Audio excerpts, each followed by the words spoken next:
First time lang namin makapag-try ng ganitong champorado yung may kahalong suman. Kadalasan kasi na partner dito, 'di ba, ko hindi toyo, danggit. Dito nga lang pala namin to na try sa may Ahon Coffee sa Boso-Boso, Antipolo City. Nagkaayaan nga kami magkape dito nung nakaraan. Meron kasi itong magandang mountain view at nandito to sa may Marilaki Highway. Kung balak nyo nga rin palang mag-food trip dito kung wala kayong sasakyan o kaya naman motor, pwede kayo mag-commute dito kagaya ng ginawa namin. Sinabi lang namin na medyo lagpas lang to ng konti sa may Kabading. Para mas madali nyo tong mahanap, ipin nyo lang sa Google Maps ang Ahon Coffee, Boso-Boso. Bukod dito sa may Boso-Boso, meron pa silang isang branch malapit sa may Cloud9 Antipolo. Doon namin unang natikman yung kape nila. Masarap yung kape dito at ayan nakalagay nga na 100% local coffee yung gamit nila. Pag nagpunta nga pala kayo dito, medyo i-ready nyo yung budget nyo. At ito yung mga presyo ng food. Sa pangalawang beses namin magkape dito sa may Ahon Coffee, yung latte ulit yung in-order namin sa kanila. Para kasi sa akin, yung timpla ng latte nila, sakto lang yung pait ng kape at balance nga dun sa lasa ng milk. Tapos ito yung pinapartner namin lagi, yung kanilang brownies. Unsweetened kasi yung latte nila, kaya masarap partneran itong brownies. Itong brownies yung nagbibigay tamis dun sa may kape. Yung iba pa nga pala naming tinry dito, yung kanilang champorado, pati na rin garlic sardines. At dahil ilang linggo na rin ako natatakam sa champorado sa Antipolo, dito muna ako tumesting sa may Boso-Boso na merong suman. 150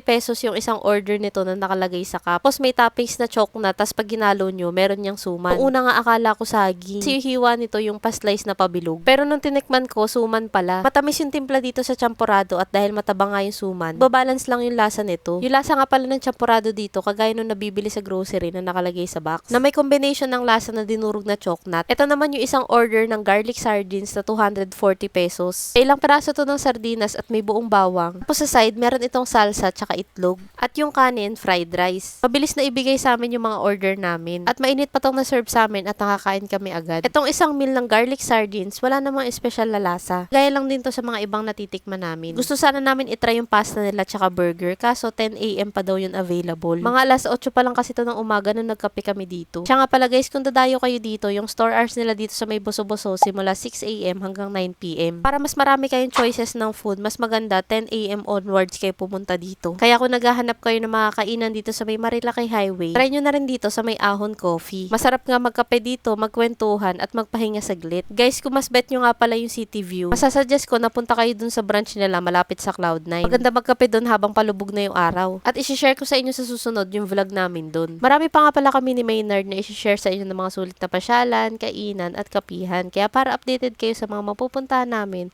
huwag niyong kalimutang i-follow ang aming mga social media accounts. Yun lang, maraming salamat po sa panonood. Bye!